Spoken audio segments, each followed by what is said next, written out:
Viewers of Sararights TV, you're very much welcome for this afternoon news with me, Florence, and thank you for joining us. We begin with the headlines. West Nile leaders welcome continued progress towards the planned upgrade of Arua Airport, expected to boost trade and regional connectivity. Uganda continues strengthening disease surveillance following recent public health alerts. Government advances road infrastructure project aimed at improving transport and economic growth. East African leaders continue regional cooperation on trade and security. International attention remains focused on global diplomacy, economic recovery, and humanitarian issues. Now the news in details. Arua Airport project raises hope across West Nile. Residents, business leaders, and local officials across West Nile have continued expressing optimism over the planned modernization of Arua Airport.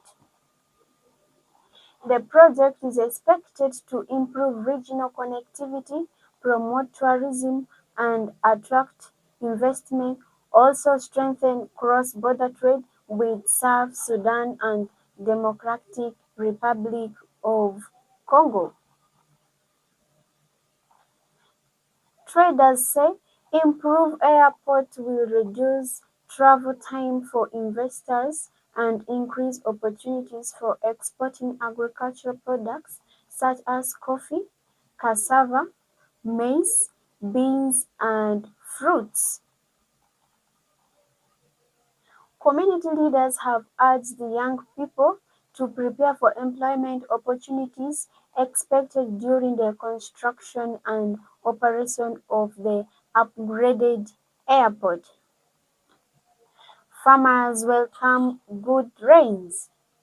Farmers across Arua, Koboko, Maracha, Terego, Yumbe, and Madiokolo have welcomed the recent rainfall received across most parts of West Nile.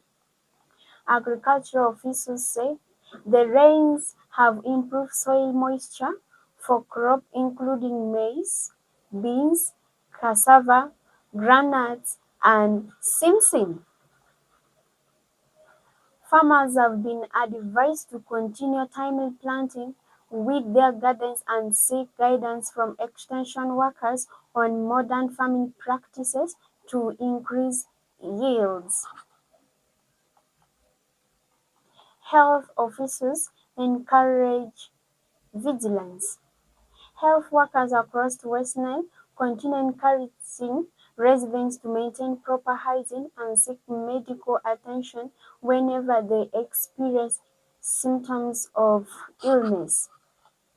District health teams are conducting community awareness campaigns on hand washing, sanitation, immunization, and malaria prevention. Parents are also being encouraged to ensure children complete routine immunization schedules and sleep under insecticide-treated mosquito nets. Market remains busy. Business activities continue normally in Arua Main Market and other trading centers across West Nile. Traders report a steady supply of fresh food, vegetables, and other essential commodities, while transport operators say passenger movement remains stable. Cross-border trade with neighboring countries also continue to support local business and household income. Security agencies have continued conducting community policing activities across the region. Residents are encouraged to report suspicious activities to the nearest police stations and to work closely with local leaders in promoting peace and security. Authorities say cooperation between communities and security agencies remains important in preventing crimes in the region. Coming to national news, government pushes ahead with road and energy projects. The government of Uganda has continued advancing major road and energy infrastructure projects aimed at improving transport, boosting trade, and support industrial growth. Officials say ongoing works on key highways and rural access roads are expected to ease movement of goods and services across the country. In the energy sector, efforts to expand electricity access to more households and businesses remains a priority under the National Development Agenda. Ministry of Health strengthens surveillance. The Ministry of Health has intensified disease surveillance and preparedness measures following recent public health alerts in different parts of the country. Health authorities say district teams have been instructed to remain alert, report suspected cases quickly, and continue public sensitization on prevention. Uganda are being asked to observe hygiene, seek early treatment, and cooperate with health workers in order to prevent the spread of communicable diseases. Education sectors focuses on school readiness. Education officials have reminded schools and parents to continue preparing learners for the ongoing academic term.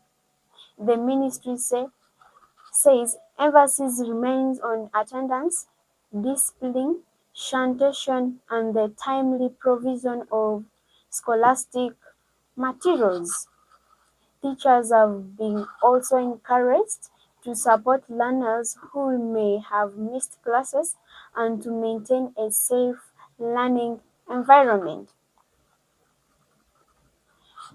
The business community has reported relative stability in prices of some essential commodities, although traders continue to maintaining household income and national growth.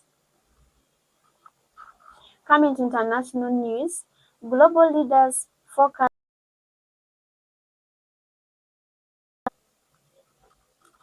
International leaders continue engaging in diplomatic talks aimed at reducing tensions in conflict-affected regions and promoting global security.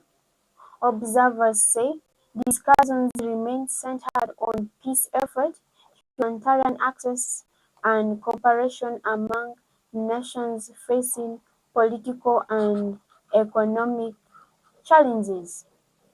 The international community has also renewed calls for dialogue and respect for international law.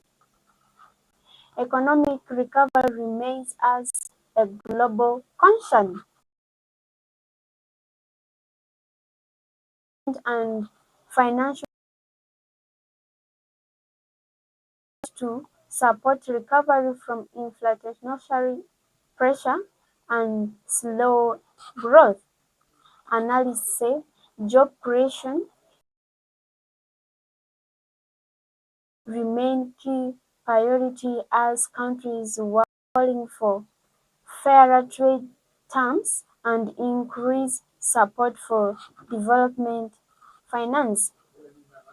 Humanitarian agencies respond to crisis areas. Humanitarian organizations continue providing food, shelter and medical support to communities affected by conflict, displacement, and natural disasters. Aid agencies say millions of people around the world still require urgent assistance, especially women, children, and the elderly. They are urging stronger international cooperation to address hunger, displacement, and climate-related emergencies. Environmental experts have warned that extreme weather patterns continue to affect agriculture, water supply, and livelihoods in many parts of the world. Countries are being encouraged to invest in climate adaptation, renewable energy, and disaster preparedness. Campaigners say protecting the environment remains essential for future food security and sustainable development.